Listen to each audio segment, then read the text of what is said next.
Looking back on that incident just more than 12 months ago now, and it was quite incredible watching the footage that Donald Trump happened to turn his head in at that moment. He was just milliseconds away from it being a different outcome. Do you believe it was divine intervention? I do. I do. I think that's the only thing that can explain that. I mean, I think it's the hand of God. And I think Donald Trump is a changed person because of it. He is, I think, different because he realizes he was saved for something important, and that is really to save America. I mean, sometimes I think about what would have happened if he would have been killed. Kamala Harris would be our president right now. The country would have been thrown into turmoil. I mean, God really not only saved President Trump, he really saved the country. It would be a disaster right now. So that's why I think he's acting with such urgency on so many issues. I mean, he realizes this is a gift from God that he's been given, and he is acting very quickly to try to get as much done as he can in this second term. I want to talk to you about the Democrats. It appears some of them are encouraging attacks on ICE agents. Some desperate Democrats are showing that they're all in on this Trump resistance, and it appears that some are encouraging attacks. Look at this. Donald Trump's modern-day Gestapo is scooping folks up off the streets. They're in unmarked vans, wearing masks, being shipped off to foreign torture dungeons. This is America. This is not the Soviet Union. We're not behind the Iron Curtain. This is not the 1930s. And every single one of them, no matter what it takes, no matter how long it takes, will, of course, be identified. That, in fact, is the law. They're acting more like vigilantes than of agents of our government. How can we even trust that these are government officials?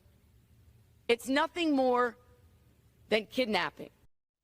And just like what Tampon Tim said, Ilhan Omar claimed that ICE agents were sending illegals to dungeons around the world. She says that we're seeing people be abducted and sent to dungeons in foreign countries. I mean, Jeff, this is insane, and these claims are being made by the left while ICE agents are getting shot at.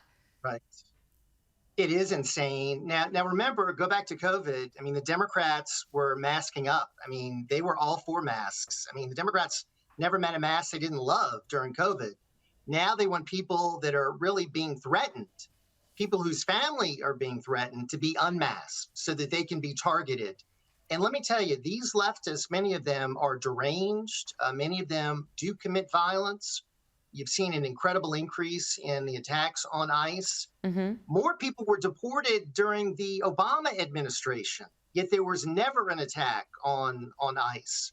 This is all because of the Trump derangement syndrome and all the left-wing nonsense that is being really targeted at Donald Trump. They see this as a way to get after Donald Trump. And really all he's doing is sending ICE out to take people out of this country that are here illegally. And they're starting with the violent ones, the ones that have criminal records. Yeah. And the American people support this. They don't want these people in this country. So the Democrats can continue on this road, but it's not going to help them politically. I think it's going to make it even harder for the Democrats to win back power because I think they're out of step with the American people. I really do. Yeah, and you make a good point that the data and the polling shows that the majority of Americans do support this, do support deporting illegals. And as you say, ICE agents at the moment, I think assaults are up more than 700%, which is so concerning. But LA Mayor Karen Bass, she's been campaigning against ICE, and she's signed an executive order which includes offering cash payments to illegals in response to the ICE raids. She says cash cards with a couple of $100s on them can be distributed by immigrants' rights groups in the space of about a week. The executive directive that I will be signing in a few minutes is to help the city family, to help the city workforce, to help the city departments and all of the general managers essentially develop preparedness plans that have specific protocols and that help city workers know how to address immigration officials should they approach a city department. Jeff, as you say, some of these raids has resulted in detaining countless violent criminals, but Karen Bass, we just heard her, she's doubling down on her defence of illegals. Karen Bass is someone that trained in communist China, communist Cuba. So she is a communist. Of course, the mayoral leader in New York is a socialist slash communist. I mean, that's the direction the Democrat Party is going, into the far, far left. And, she's talking about this kind of assistance program for illegals. What about our working citizens? What about those that are legally here, that are tax paying? What assistance is she offering them? And of course, these illegals are taking jobs that could go to legitimate citizens of this country.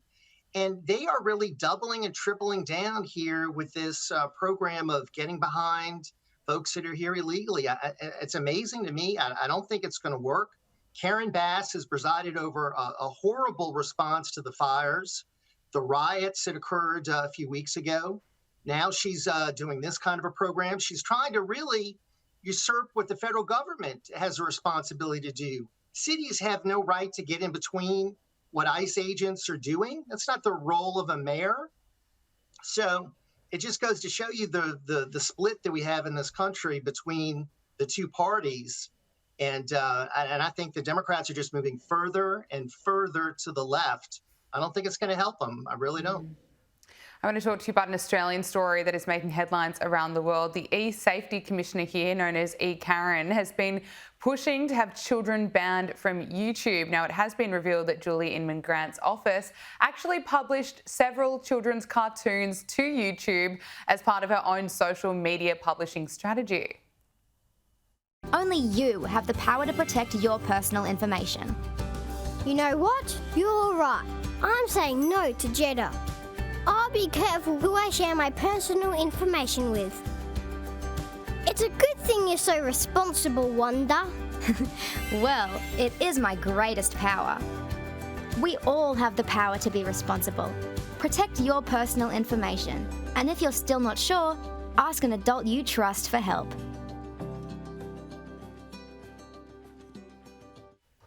eSafety has a lively YouTube page featuring videos with cartoon animals, kid-friendly animations to educate children. Yet the eSafety Commissioner has been pushing to ban 15-year-olds from YouTube. I mean, Jeff, how would Americans handle this sort of thing over there if there was this censorship push, this pushing for a YouTube ban for children?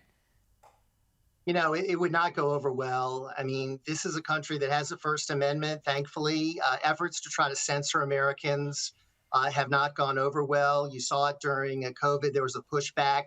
Hillary Clinton was doing an interview the other day where she was talking about, banning material on social media, and she got a lot of blowback for that. It's not something that the American people like to see. I mean, as long as the content is not promoting violence or profanity or something that is, of course, not appropriate for young people, I don't think American people would stand for that at all. So, yeah, it's just thankfully something that we have in this country that we need to make sure that we embrace, and that's the ability to speak our minds and to have this First Amendment. It really sets us apart from a lot of countries. Jeff Crouere, thank you so much for joining us on Power Hour. Great to speak with you. Thanks so much.